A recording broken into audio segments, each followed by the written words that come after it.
을 맞이해서 하나님께 귀한 예물을 드렸습니다. 감사합니다. 우리 잠시 인사 나누고 말씀을 나누도록 하겠습니다. 좌우를 바라보면서 인사하겠습니다. 우리는 그리스도의 사명을 감당하는 교회입니다.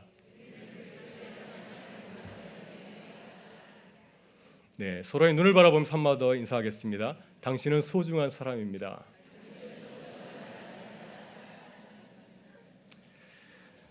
제가 주일학교 다닐 적에 동화 구연을 아주 잘하는 전사님이 계셨습니다. 매주일 얼마나 재밌게 하는지 아이들이 정말 구름대처럼 몰려왔습니다.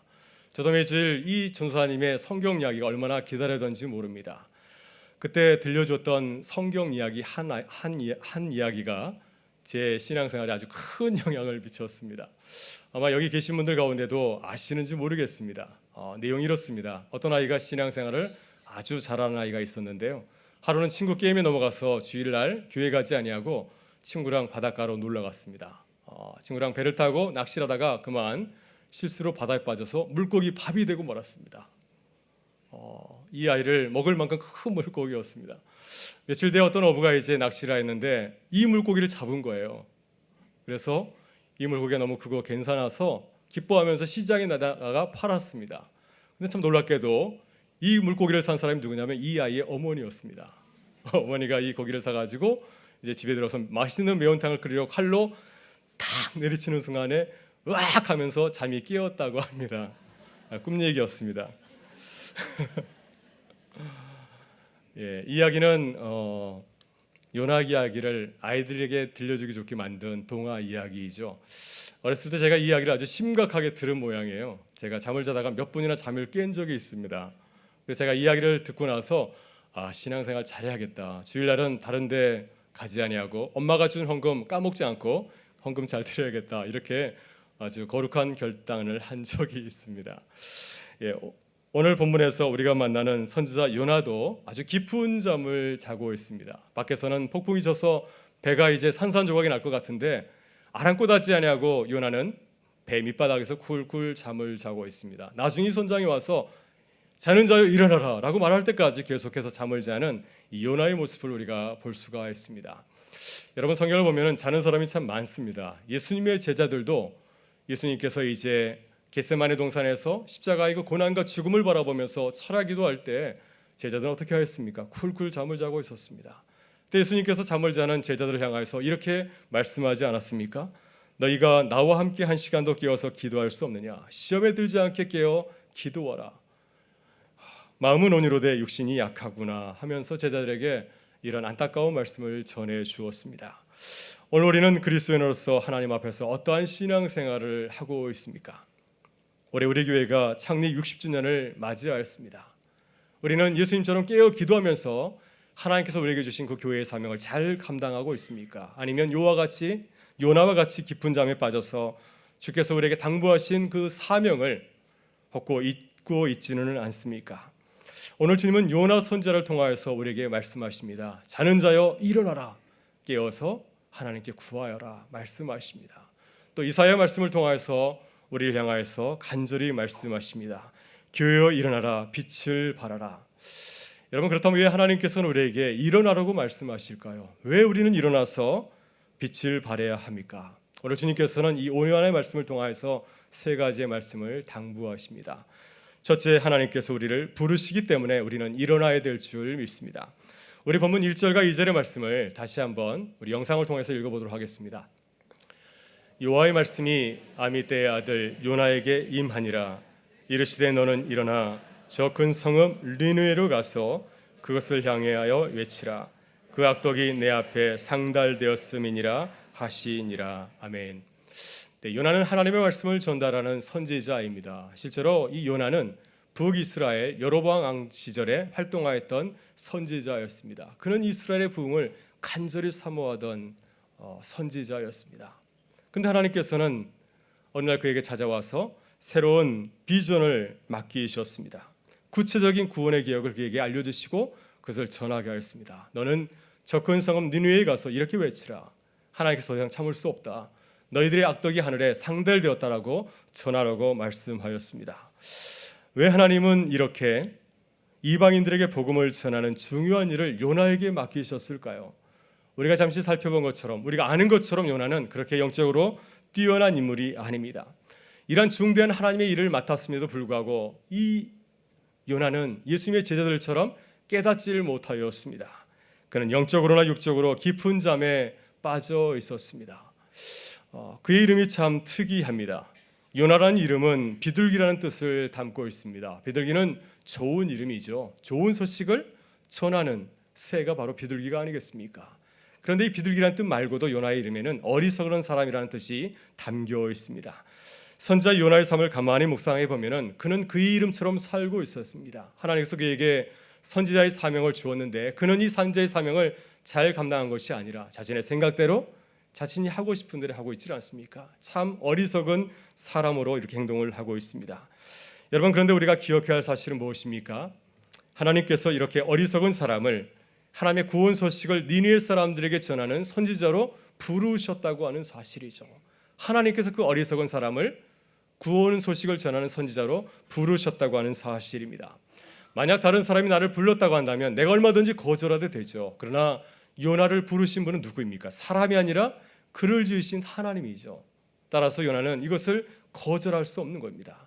선지자는 어떤 사람입니까? 내 마음을 전하는 것이 아니라 내게 일을 맡기신 그 하나님의 메시지를 전하는 것이 선지자의 사명인 것이죠. 일어나 가서 외치라. 이것을 행하는 것이 이 선지자의 사명인 줄 믿습니다. 내 마음의 풍금이라고 하는 아주 잔잔한 영화가 있습니다. 오래전 영화인데요. 이 영화를 보게 되면은 홍현이라고 하는 다 큰 처녀가 나옵니다. 이 홍현이는 집안에서 천도꾸리처럼 일하고 있습니다. 엄마를 대신해서 집안일도 돕고 또 동생들의 뒤치다거리를 다 하고 있습니다. 또 다 된 나이에 큰 처녀이면서도 공부가 늦어서 동생 또래 아이들과 같이 초등학교에서 이 공부를 하고 있습니다. 마치 섬머슴 아이가 같이 아무도 이 홍현이를 다 큰 처녀로 이렇게 존귀히 대하지 않습니다. 또 자신도 자신을 그렇게 존귀하게 생각하지 않습니다. 그런데 하루는 이 마을에 서울에서 공부하신 대학을 졸업한 아주 젊은 선생님이 정근을 오게 되었습니다. 이 마을에 처음 들어와서 누굴 만났냐면 홍현이를 만난 겁니다. 홍현이에게 길을 물으면서 이렇게 말하였습니다. 아가씨. 홍현이가 이 아가씨란 말을 처음 들었습니다. 나보고 아가씨래. 그래서 혼자 막 흉내내죠. 아가씨 아가씨 하면서요.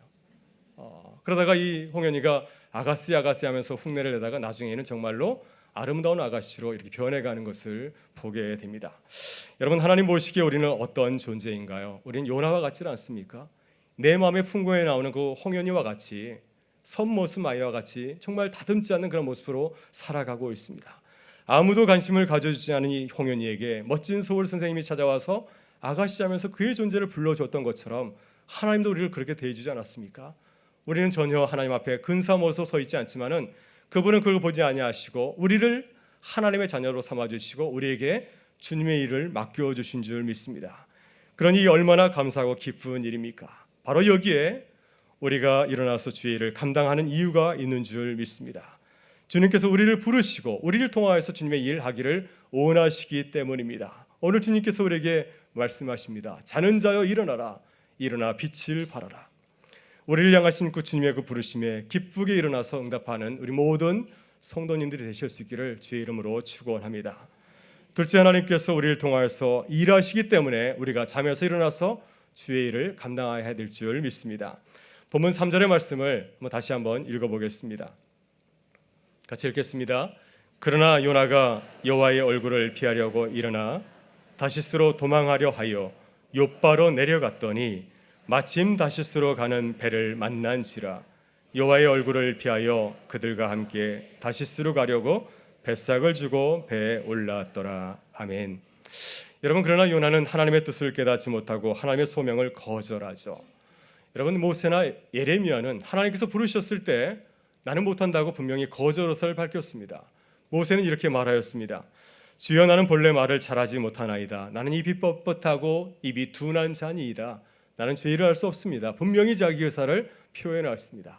예레미야도 마찬가지입니다. 주 여호와 보소서, 나는 아이라 말할 줄 못하나이다. 분명하게 자기 의사를 표현하였는데 요나는 자신의 의사를 표현하지 않았습니다. 말하지 아니하고 도망치는 사람이 더 밉지 않습니까? 요나의 행동이 마음에 드시나요? 우리가 하나님이라고 한다면 정말 괘씸한 선지자가 아닙니까? 그는 말로 피한 것이 아니라 행동으로 하나님의 부르심을 거절합니다. 하나님의 얼굴을 피해서 갈 수 있는 데까지 도망치는 요나의 모습이 이렇게 그려져 있습니다. 여러분, 요나서를 복상하면은 요나의 불순종의 행동을 강조하는 단어 하나가 거듭거듭 나오고 있는데요. 그 단어는 바로 내려가다고 하는 동사입니다. 히브리어로 야라드라고 하는데, 이 내려가는 이 요나의 모습을 계속해서 강조를 하고 있습니다. 3절을 보게 되면 처음으로 내려가다는 동사가 나오죠. 요나는 니네로 가라는 하나님의 말씀을 듣고 나서 어디로 내려가고 있습니까? 욥바로 내려가고 있죠. 이 욥바는 이스라엘에서 가장 아름다운 큰 항구입니다. 욥바로 내려가서 그는 배를 타게 됐죠. 어디로 가는 배를 탔습니까? 다시스로 가는 배를 탔습니다. 다시스는 지금의 스페인인데 당시 사람들에게는 세상 끝에 있던 도시였습니다. 그곳에 가면 하나님으로부터 멀리 떨어질 수 있다고, 가장 안전한 곳이라 생각해서 그곳에 내려가게 된 것입니다. 우리말 성경은 요나가 배에 올랐다고 하지만은 영어 성경은 그가 배에 내렸다라고 표현하고 있습니다. 그는 하나님을 피해서 욥바에서 다시 배로 이렇게 내려가게 된 것이죠. 5절에 보게 되면 다시 내려가는 동사가 또다시 나오고 있습니다. 5절은 이렇게 말하고 있습니다. 그러나 요나는 배 밑층에 내려가서 누워 깊이 잠이 든지라. 그는 다시스로 가는 배를 탔다가 다시 어디로 내려갔습니까? 배 밑바닥으로 내려가서 잠을 자고 있습니다. 하나님을 피해서 계속해서 달아나는 요나의 모습을 이렇게 강조하고 있습니다. 여러분, 그러나 이것이 마지막이 아니죠. 요나가 밑바닥에 자고 있을 때 하나님께서 폭풍을 보내서 이제 배가 파산할 지경에 이르게 되었습니다. 사람들이 놀라서 왜 이런 일이 벌어졌을까 하면서 제비를 뽑았더니 누가 뽑혔습니까? 요나가 뽑히게 된 것이죠. 그러나 요나를 바다에 던지지 못하고 제사를 드려보고 기도하였지만은 그러나 아무 소용이 없습니다. 그때 이들은 어쩔 수 없이 그를 어떻게 했습니까? 바다에 던지고 말았습니다. 15절의 말씀은 이렇게 말하고 있습니다. 요나를 들어 바다에 던짐에 바다가 뛰노는 것이 곧 그친지나. 이제 요나는 배 밑바닥에서 어디까지 내려가게 되었습니까? 바다 밑바닥까지 내려가게 된 것이죠. 요나서 2장 5절과 6절을 보게 되면 요나가 어디까지 내려갔다고 그가 고백을 하고 있습니까? 그가 이렇게 말하고 있습니다. 물이 나를 영혼까지 둘러싸우며 기품이 나를 에워싸고 바다풀이 내 머리를 감쌌나이다. 내가 산의 뿌리까지 내려갔으며. 요나는 산의 뿌리까지 내려갔다고 말하고 있습니다. 산의 뿌리는 식구이죠. 이것은 바다의 깊은 속을 말하고 있습니다. 마지막에는 바다 깊음 속에서 다시 어디까지 내려가게 되죠? 다시 어디까지 내려가게 되었습니까? 물고기의 뱃속까지 내려가게 되었습니다. 요나서 2장 2절에서 요나가 이렇게 부르짖습니다. 내가 수월의 뱃속에서 부르짖었더니 내 음성을 들으셨나이다. 요나가 지금 어디까지 내려갔다고 고백하고 있습니까? 수월의 뱃속까지 내려갔다고 말하고 있습니다.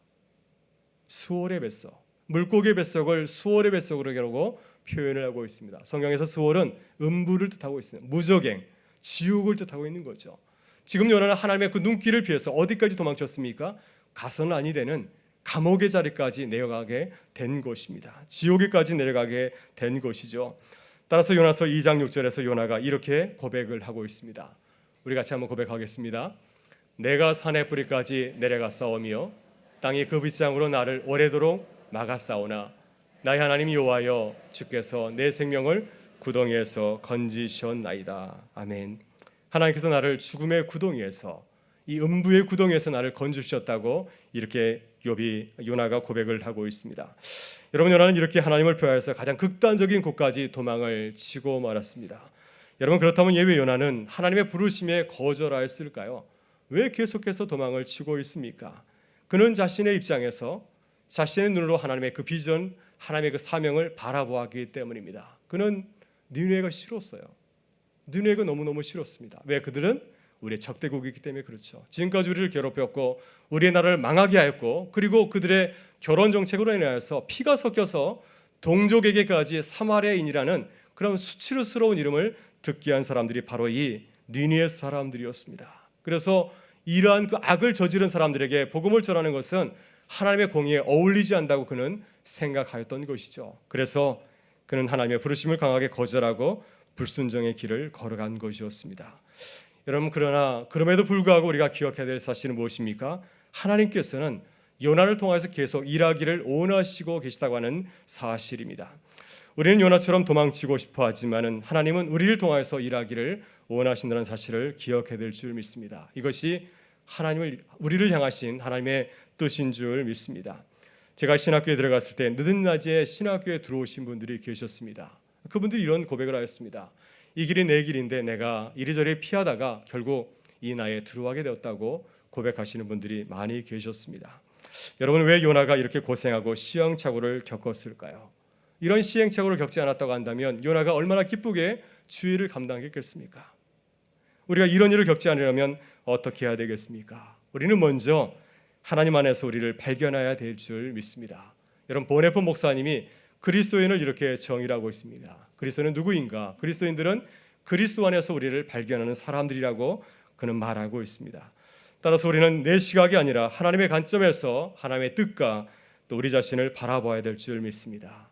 이렇게 주의를 할 때 우리가 고생하지 아니하고 주님의 그 일을 기쁘게 감당하게 될 줄 믿습니다. 요나가 하나님의 눈으로 자신의 소명을 바라보고 준비하였다고 한다면 얼마나 좋았을까요? 주님의 뜻을 깨닫고 순종했다고 한다면 그는 정말 아름다운 일을 하였을 것이고 정말 모든 사람들에게 존경받는 선지자로 남았을 것입니다. 따라서 우리는 우리를 부르시고 우리를 통해 일하시기 원하시는 주님을 바라보면서 기뻐하실 수 있기를 바랍니다. 혹시 주님의 뜻을 발견하지 못할 때는 주님, 내가 주의 뜻을 기뻐하기를 원합니다. 간절히 기도하실 수 있기를 바랍니다. 왜냐하면 주님께서 우리에게 일을 주시는 것은 우리를 괴롭히시는 것이 아니라 우리에게 좋은 일을, 복을 주시기 위함이기 때문인 줄 믿습니다. 잠시 저희 가정 얘기를 해서 죄송합니다. 제가 가끔 집에 있으면 제 아내가 저에게 피곤하게 합니다. 제가 노는 곳을 보지 못합니다. 그래서 제가 맛있는 라면을 끓여 먹으려면 라면 먹지 마세요 하면서 먹지 못하게 하고, 또 밖에 나가서 운동도 하게 하고 가끔 심부름도 시킵니다. 어찌 보면 굉장히 잔소리처럼 들리지만은 그러나 이런 일을 시키는 아내의 마음을 돌아보면 참 감사하죠. 왜냐하면 저를 더 건강한 사람이 되게 하려고 또 그런 것을 하는 것이 아니겠습니까? 그런 뜻을 생각하면 참 고마운 일입니다. 우리 하나님도 그러시죠. 하나님께서 우리를 부르시는 것, 우리에게 일을 주시는 것은 우리를 괴롭히시는 것이 아니라 또 우리에게 복을 주시기 위해서 그러신 줄 믿습니다. 우리가 그 일을 통해서 더 큰 은혜와 사랑을 깨닫게 하시려고 우리에게 아름다운 주의 일을 주시는 줄 믿습니다. 그래서 주님께서 우리를 부르셔서 새로운 일을 맡기실 때 도망치는 것이 아니라 기쁨으로 감당하는 우리 모두가 되실 수 있기를 바랍니다. 마지막으로 하나님은 우리를 끝까지 포기하지 않으시고 사랑하시는 줄 믿습니다. 그렇기 때문에 우리가 일어나서 주의를 감당해야 될 줄 믿습니다. 우리 마지막으로 본문 4절의 말씀을 함께 나누도록 하겠습니다. 여호와께서 큰 바람을 바다 위에 내리심에 바다 가운데 큰 폭풍이 일어나 배가 거의 깨지게 된지라. 하나님 보시기에 요나가 얼마나 건방지게 행동을 하였습니까? 감히 하나님의 명령을 거역하고 말 한마디도 하지 않고 도망쳐 버리질 않았습니까? 그러나 하나님께서는 요나를 벌하지 아니하시고 끝까지 품으십니다. 저 같으면 그냥 버리고 또 다른 사람 쓰면 될 텐데 주님은 그렇게 하지 아니하시고 계속해서 그를 품으시고 사랑하시고 훈련하시는 것을 보게 됩니다. 여러분, 그 증거가 무엇이죠? 요나가 하나님의 뜻을 깨닫지 못하고 도망쳤을 때 하나님은 폭풍을 보내셨습니다. 폭풍을 통하여서 그가 하나님의 뜻을 깨닫게 하였습니다. 만약 보통 사람이라고 한다면 그 큰 폭풍을 보면서 와, 하나님께서 이거 원치 않으시구나 하면서 회개하고 돌았을 터인데 요나는 그렇지 않습니다. 그러자 하나님은 또 어떻게 하십니까? 뱃사람을 통하여서 하나님의 말씀을 대언하게 하였습니다. 5절을 보면은 많은 뱃사람들이 두려워하였습니다. 그래서 제비까지 뽑지 않습니까? 또 나중에는 이 선장이 요나를 찾아와서 이렇게 말하지 않습니까? 우리 6절의 말씀을 같이 한번 읽어보겠습니다. 선장이 그에게 가서 이르되 자는 자여 어찌함이냐, 일어나서 내 하나님께 구하라. 혹시 하나님이 우리를 생각하사 망하지 아니하게 하시리라 하니라. 아멘. 이렇게 하나님은 요나의 마음을 돌이키려고 폭풍을 보내시고 또 뱃사람을 통하여서 말씀하셨습니다. 또 요나가 버티고 끝까지 순종하지 않자 어떻게까지 하였습니까? 특단의 조치를 취하지 않습니까? 그가 바다에 던져져서 물고기 뱃속에 들어가게 하였습니다. 그렇게까지 해서라도 그를 주의 사람 만들려고 훈련하시는 우리 주님의 모습을 우리가 보게 됩니다. 여러분, 예수님께서 들려주신 포도원 품꾼 비유를 이야기를 보게 되면은 요나와 같은 일꾼을 우리가 만나게 되죠. 그가 누구입니까? 바로 가장 먼저 와서 일하였던 그 일꾼 둘이었습니다. 그들은 요나처럼 주인을 향해서 분노를 터뜨렸습니다. 주인이 1시간밖에 일하지 않은 일꾼에게도 똑같이 하루 품삯인 한 데나니온을 주었을 때 그들은 기뻐하지 아니하고 주인에게 화를 터뜨렸습니다. 그때 주인이 그들을 향하여서 이렇게 말하지 않습니까? 내 것을 가지고 내 뜻대로 할 것이 아니냐, 내가 선함으로 내가 악하게 보느냐, 이렇게 그들을 쭈짖었습니다. 여러분, 주인이 하인들에게 원하는 것은 무엇일까요? 내 포도원에서 일하는 하인들에게 바라는 것은 무엇입니까? 그들이 기뻐하며 감사하며 일하는 것이죠. 가장 나중에 온 그 하인처럼 일하는 것입니다. 가장 나중에 와서도 한 데나니온 받은 사람은 어떻게 고백하면서 일하고 있습니까? 아무도 나를 품꾼으로 써주지 않았는데 당신은 나를 주인으로 써주셨구려. 기뻐하면서 그 일을 감당하고 있지 않습니까? 이와 같은 마음을 가지고서 일하기를 주님은 원하시는 거죠. 이런 마음을 가지고 일하게 하시려고 하나님께서 지금 요나를 훈련하고 계시는 줄 믿습니다. 우리도 주의 일을 할 때 이 마음을 가지고서 주의 일을 감당하는 주님의 사람 되실 수 있기를 바랍니다. 마지막으로 이야기 하나 하고 말씀을 마치고자 합니다. 프랑스의 작가인 빅tor 류고가 쓴 레미제라블을 보게 되면은 주인공 장발장이 이제 감옥에서 탈옥한 후에 신부 집에서 하룻밤을 자게 되죠. 그리고 운수저를 훔쳐서 도망을 치게 됩니다. 그러나 그는 곧 경찰에 붙잡혀서 다시 신부 앞에 서게 되었습니다. 경찰이 묻습니다. 신부님, 이거 신부님 거 맞죠? 라고 물었을 때 신부가 어떻게 대답하였습니까? 신부가 화를 내면서 장발장에게 말하였습니다. 장발장, 내가 자네에게 정말 화가 나네. 내가 자네에게 은초 때도 주었는데 왜 은수저만 가지고 갔나? 이렇게 말하지 않습니까? 그래서 이 장발장을 경찰에게 끌려가는 그 위기에서 구출해 내었습니다. 경찰이 물러가 나온 다음에 장발장이 신부에게 진지하게 묻습니다. 신부님, 도대체 왜 나에게 이런 은혜를 베풀었습니까? 그때 신부가 장발장에게 들려준 이야기는 우리가 잊을 수가 없죠. 그때 신부가 이렇게 얘기해 줍니다. 내가 이 은으로 당신의 영혼을 사서 하나님께 돌려드리네. 그러니 이제는 자네를 붙잡고 있는 그 절망과 증오로부터 자유하길 바라네. 이제는 아름다운 일을 해서 살아가기 바라네. 하나님께서 십자가에서 죽기까지 우리를 포기하지 아니하시고 우리를 사랑하신 이유도 바로 이와 같은 줄 믿습니다. 우리가 십자가에서 죽기까지 하신 그 주님의 기쁜 사랑을 깨닫고 이제는 우리가 주의 일을 하면서 감사하며 살아가기를 원하기 때문인 줄 믿습니다. 오늘 주님께서 우리에게 이렇게 묻습니다. 자는 자여 일어나라, 빛을 발하라. 어떻게 우리들이 주의 부르심에 응답하시겠습니까? 사랑하는 여러분, 이번 가을에는 우리를 향하신 주님의 그 크고 놀라운 사랑을 깨닫고 주를 위해서 기쁨에 달려가는 우리 모든 성도들과 주의 몸된 교회 될 수 있기를 주의 이름으로 축원합니다. 다 같이 일어나셔서 우리 기쁨의 찬양을 하나님께 올려드리겠습니다. 교회여 일어나라, 주께서 우리를 부르십니다. 교회여